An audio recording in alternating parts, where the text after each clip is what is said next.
end, yet we are not in similar circumstances like we were in 2008? Okay, maybe before I answer that, let me just respond to something very fast on what my two colleagues said. Kenya Kwanza told us that in their plan, they say that the battle is between the farmers needing, higher productivity and the consumer who want lower prices. That balance, that's what they have been trying to justify, explaining why we must not go lower to a certain limit. But they're forgetting also that even these farmers are also consumers. So I'm asking them again, let's go for lowering cost of food to everyone. Number two, Deputy Speaker Honorable Sholei told us here that those who are carrying sufurias in their heads are lazy. You know, when your sufuria is full, you are likely to perceive those who don't have as lazy. Majority of Kenyans who are out there, who are crying for food every day, who this morning probably did not have anything to eat, they're not lazy, they don't have. And we are saying we would want a situation where we address this as a matter of urgency. And lastly, they also said that we are using so much money to mobilize people, and why don't we take this money to Kibra and so on and so forth. Initially, they said this money is being mobilized by President Uhuru Kenyatta. Now they are saying it's our members of parliament who are using this, who are getting money to mobilize.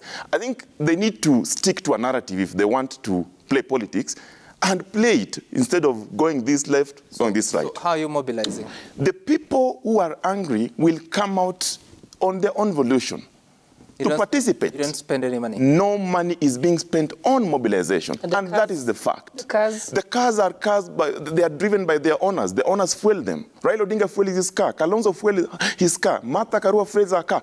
All the principles. And the people who are participating in this also fuel their car for those who have cars. So I'm saying that these Azimio peaceful demonstrations are not funded by anyone. But let me go back to what you have asked, Sam. We are going into these talks, bipartisan talks, holding the high belief that our intentions are pure,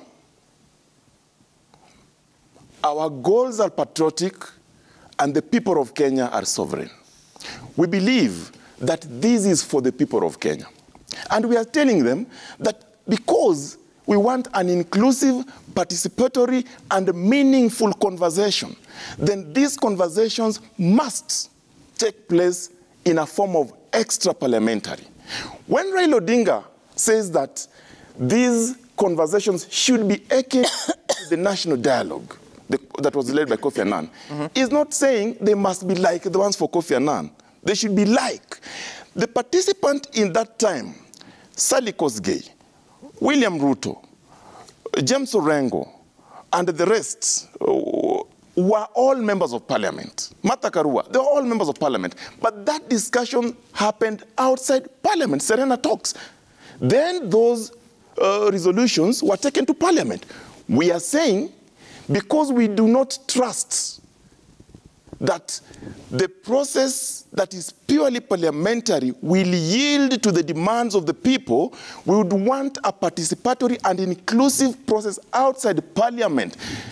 On Thursday, when we had a citizen consultative meeting, the people told us, the representatives of the citizens, WASU, civil society, youth leaders, students, they told us they would want to see a process where their views are incorporated. Remember, this is a public process. It must take the format of the public.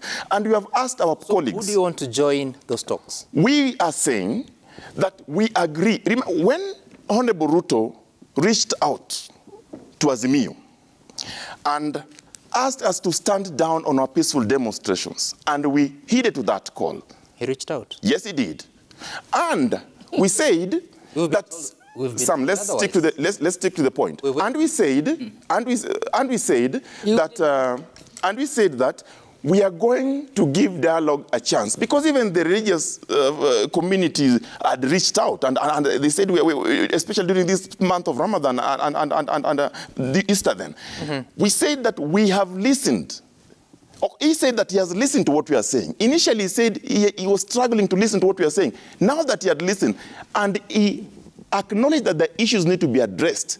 But we told them in a rejoinder as a counter offer that we are going to accept a process that is inclusive. And that process, we gave 4 conditions. We said the cost of living is something that must be addressed. We said the servers is something that must be addressed. We said we must look at the process that was ongoing then of recruiting IBC commissioners. And then we said we must look at the state of the multi-party democracy in this country. We have seen our members being invited the other side. Even today, they are actually belittling this process by including Azimio members of parliament in their team. That is what we are saying, that we don't believe in a process that is purely parliamentary. You just said that there are other stakeholders that want to join the process. You've listed your agenda: cost of living, opening the servers, IBC recruitment, and multi-party democracy. So what is UASU to do to talks that are we in parliament? are not saying UASU must be there, so but we are saying we must listen to every stakeholder. They have issues that they would want to be addressed. They have brought their issues. Of an talk. No. Some don't stick to the format of an talk. We said like. And this is where we miss it. Okay. Because when people say that we want an talk, no. We are saying these discussions must be extra parliamentary. Extra parliamentary in the sense that they must be experts involved, there must be public giving their views, and those must be consolidated and taken to parliament. Views about just hold on. About opening servers? No. Why not? Why not? The public want the servers opened. Why not? You said you consulted the public. We have consulted the public all along. So what are they coming to say? You already know what they said. No. Some, let me tell you, and I want to say this without fear of contradiction. The public out there, they believe that the parliament that we have today, having seen how some members from political side are being pushed towards the other side to achieve a 2/3 threshold, they believe that the process that is purely parliamentary will not achieve what they want. And that is why the public have asked us in our meetings, as you go ahead with these discussions, also listen to us. This is about the public. And that's why we are saying we are going to these talks with a high belief that our intentions are pure. And we're also saying the people are sovereign. So if you exclude the people from this process and take it purely parliamentary, as our colleagues are telling us, then you're going to miss the point. Okay. But we are saying it can be led by parliamentarians, supported by experts, as a product of public participation. That's what we are saying. All right. Deputy Speaker, you wanted to say